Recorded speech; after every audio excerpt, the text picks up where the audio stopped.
سب سے پہلے تو آپ نے بالکل گھبرانا نہیں، ٹرمپ نے عمران خان کے الفاظ دہرا دیے۔ آخرکار امریکی صدر کا پیغام بھی آ ہی گیا۔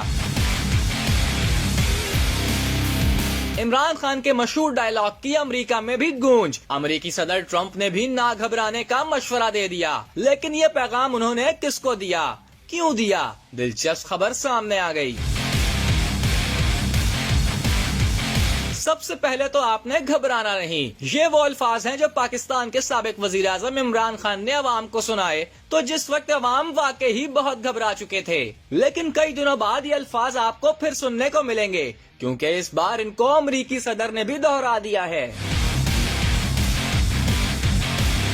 امریکی صدر ڈونلڈ ٹرمپ کی جانب سے چند روز قبل چین سمیت دنیا کے مختلف ممالک پر جوابی ٹیرف نافذ کیا گیا تھا۔ ٹرمپ کی طرف سے درآمدات پر ٹیرف بڑھانے سے دنیا بھر کی سٹاک مارکیٹوں میں تباہی پھر گئی۔ یورپ، امریکہ اور ایشیا کی سٹاک مارکیٹیں تباہ و برباد ہو گئیں اور سرمایہ کاروں کے خربوں ڈالر ڈوب گئے ہیں۔ ماہرین کے مطابق امریکہ میں کساد بازاری کا خدشہ 60% تک بڑھ گیا ہے اور امریکی کساد بازاری عالمی کساد بازاری میں بدل سکتی ہے۔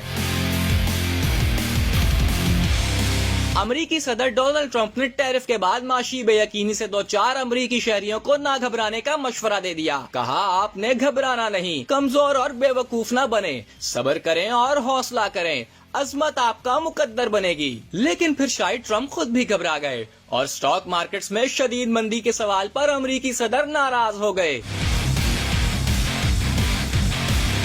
امریکی صدر ٹرمپ نے صحافی کے سوال کو اہم کانہ قرار دیتے ہوئے کہا کہ وہ کسی چیز کو گرانا نہیں چاہتے، لیکن کبھی کبھار کچھ ٹھیک کرنے کے لیے آپ کو دوا لینا پڑتی ہے۔ چین سے متعلق سوال پر بولے، جب تک چین کے ساتھ تجارتی خسارے کا معاملہ حل نہیں کر لیتے ڈیل نہیں ہوگی۔ دوسری جانب گیلپ سروے کے مطابق تجارتی پالیسیوں کے باعث امریکی صدر ٹرمپ کی مقبولیت میں 4% کمی آئی ہے۔ امریکی صدر ٹرمپ کی مقبولیت 47% سے گھٹ کر 43% ہو گئی ہے۔